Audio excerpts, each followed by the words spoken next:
ग्राम गयासपुर गांव के भगवान निषाद राज जी की जयंती धूमधाम से मनाई गई। गयासपुर गांव के भगवान निषाद राज जी की जयंती बड़े ही श्रद्धा और उल्लास के साथ मनाई गई। इस अवसर पर गांव के धार्मिक कार्यक्रमों के साथ साथ सांस्कृतिक कार्यक्रमों का भी आयोजन किया गया, जिसमें बड़ी संख्या में ग्रामीण ने भाग लिया। इस आयोजन का नेतृत्व शाम प्रधान जिलाजीत निषाद और प्रदीप निषाद एडवोकेट द्वारा किया गया। उनके साथ साथ ग्रामवासियों, भाई बहनों, माता पिता और युवाओं ने भी आयोजन को सफल बनाने के सक्रिय भागीदारी निभाई। कार्यक्रम के प्रमुख रूप से उपस्थित रहे अंगद निषाद, राजाराम निषाद, मूलचंद निषाद, संयोजक गाथी निषाद, चंद्रभूषण निषाद, आशीष निषाद और श्याम बिहारी निषाद। जिले से पधारे विशिष्ट अतिथि राजेंद्र निषाद और सुरगम विजेता भोला निकांड ने अपनी मधुर गायन प्रस्तुति से सभी दर्शकों का मन मोह लिया। कार्यक्रम का सांस्कृतिक पहलू लोगों के लिए आकर्षण का केंद्र बना रहा। मुख्य अतिथि छोटेलाल निषाद प्रधान ने कार्यक्रम के संबोधित करते हुए समाज को एक महत्वपूर्ण संदेश दिया। एक रोटी कम खाइए लेकिन अपने बच्चों को अवश्य पढ़ाइए। इस अपील को ग्रामीण ने खूब सराहा। समारोह का समापन सामूहिक भोज और प्रसाद वितरण के साथ हुआ। कार्यक्रम के पूरे अनुशासन और संपूर्ण के साथ संपन्न हुआ और ग्रामवासियों ने इसे हर साल और भी भय रूप से मनाने का संकल्प लिया। मेरा नाम प्रदीप कुमार निषाद एडवोकेट है। मैं ग्राम सैदा का रहने वाला हूँ। आज निषाद पाल जयंती मनाया गया, आज किस जगह मनाया गया है?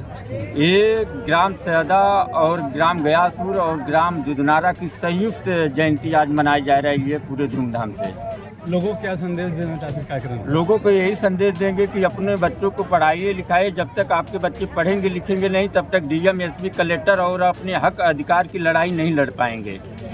कुछ लोग पढ़ने के हमेशा ध्यान नहीं लगाते, मोबाइल ध्यान लगा देते, उनको क्या संदेश देना चाहते हैं? जी वही कहते हैं, मोबाइल पर कम ध्यान दीजिए। कलम में बहुत ताकत होती है। कलम का इस्तेमाल करेंगे तो आगे चल कर अपराध करेंगे। क्या अब संजय निषाद जी के 2027 में कुछ यहाँ पे दिखेगा? देखिए, संजय निषाद एक दुकान चलाते हैं। संजय निषाद समाज के लिए कुछ नहीं किए हैं। समाज का आपका क्या? मैं जिलाजीत निषाद, ग्राम प्रधान गयासपुर। यह कार्यक्रम जो हो रहा है यह गयासपुर में हो रहा है और यह कार्यक्रम संयुक्त है गयासपुर सैदा दुधनारा का।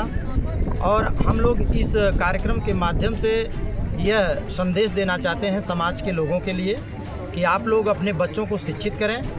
उनको शिक्षा देने के लिए हम लोग प्रेरित कर रहे हैं, एकजुट कर रहे हैं कि आप खाओ कम लेकिन अपने बच्चों को पढ़ाओ ज़्यादा। क्योंकि शिक्षा वह शेरनी का दूध है, जो पीता है वही दहाड़ता है। तो आप लोग पहले अपने बच्चों को पढ़ाइए और लिखाइए और नशा मुक्त बनाइए, तभी जा कर के आपके बच्चों का विकास होगा, आपका भविष्य उज्ज्वल होगा। और हमारा यह उद्देश्य है, जो हमारे आराध्य महाराजा गुहराज निषाद की जो प्रतिमा है जलकल विभाग पांडे की बाज़ार में आज भी एक जेल की तरह कैद है। और इस कार्यक्रम से हम लोग हमेशा जो है शासन प्रशासन को यही अवगत कराते हैं कि हमारी प्रतिमा को वहाँ से निकाल कर किसी चट्टी चौराहे पर लगाया जाए जहाँ हमारे समाज का विचार हो, मन हो। हमारी यही अपील है।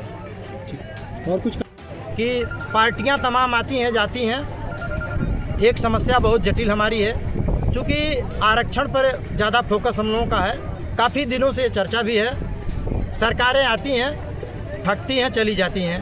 हमारे समाज का वोट लेने का काम करती हैं, वोट लेके चले जाती हैं और सरकार बना लेती हैं, लेकिन हमारे पर कोई विचार नहीं किया जाता है। क्योंकि अगर आज 50 वर्ष से जितना निरीह और गरीब निषाद समाज है, अब कोई समाज मुझे नहीं दिखता है। और इनकी संख्या भी पूरे भारतवर्ष में बहुत काफ़ी है।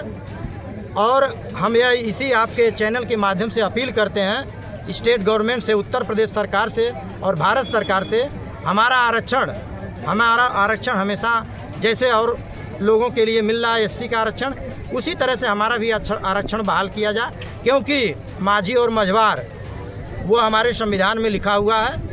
यही आरक्षण इसी नाम का, यही केवट, बिंद, मल्लाह, धीवर, रैकवार, कश्यप, लोधी, ये सारे लोगों को मिल रहा है। दिल्ली प्रदेश में सबको आरक्षण मिलता है और जगहों पे कई प्रदेशों में हमको आरक्षण मिलता है। लेकिन क्या कारण है कि उत्तर प्रदेश, बिहार में नहीं मिल रहा है, उत्तरांचल में नहीं मिल रहा है?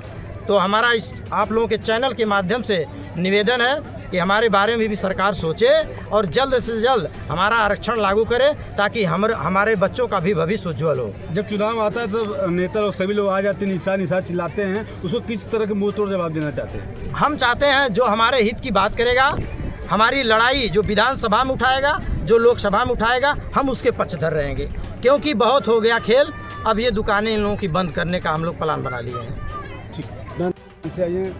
सबसे पहले आपको जितने भी दर्शक देख रहे हैं इस चैनल के माध्यम में से मैं सबको बधाई और धन्यवाद देती हूं। और मैं सुहेलदेव भारतीय समाज पार्टी की प्रदेश अध्यक्ष राधिका बिन, जनपद चंदौली, विधानसभा क्षेत्र। आज यहाँ पे आइए, लोगों को क्या संदेश देना चाहते हैं इस कार्यक्रम के माध्यम से? देखिए, आज जो महाराजा घोड़ार निषाद जी की जयंती मनाई गई थी और ये पूरे देश में मनाई जा रही है, और मैं अपने निषाद समाज के लोगों से मैं कहना चाहूँगी कि महाराजा घोड़ार निषाद फूलन देवी जी की तस्वीर आप लोग घर में लगाइए, ताकि जो बच्चे हैं वो आपसे पूछे कि इनकी तस्वीर में जो दीवार में लटके हुए हैं कौन है, तो आप लोग उनको बता सकें। क्या कि देखिए, आज बाबा साहब अम्बेडकर जी ने कहा था कि जिस समाज को जो कौम अपना इतिहास नहीं जानता वो जिंदगी में कभी अपना विकास नहीं कर सकता। और आज देखिए, हमारे समाज के इतिहास को मिटा दिया गया, खत्म कर दिया गया है, और कहा जाता है कि जिस समाज को खत्म करना है, मिटाना है, आप उस पर चर्चा करना बंद कर दो, वो समाज अपने आप खत्म हो जाएगा। लेकिन आज देखिए, निषाद समाज, बिन समाज, केवट मल्लाह कश्यप, आज इनका इतिहास खत्म कर दिया गया, ताकि आप लोग निषाद समाज में कहना चाहूंगी कि आप लोग अपने बच्चों को उस दीवार में जो फोटो लटकी है फूलन देवी जी का हो, महाराजा घोड़ार निषाद जी का हो, ताकि वो बच्चे पूछ सके कि पिताजी ये जो तस्वीर में जो है, जो दीवार में लटके हुए कौन है, तो आप लोग बताइए कि ये हमारे पूर्वज हैं। हमारे पूर्वजों ने महाराजा, हमारे पूर्वज जो थे, हम लोग उनके वंशज हैं कि हमारे पूर्वजों ने भगवान राम को पार कराया था, हम लोग उनके वंशज हैं, उस कुल खानदान से है। लेकिन आज हम लोग के इतिहास को मिटा दिया गया। लेकिन मैं अपने निषाद समाज से कहना चाहूंगी कि आप लोग अपने बच्चों को पढ़ाइए, एक समान अनिवार्य शिक्षा, चाहे बेटी हो चाहे बेटा, आप दोनों को पढ़ाइए।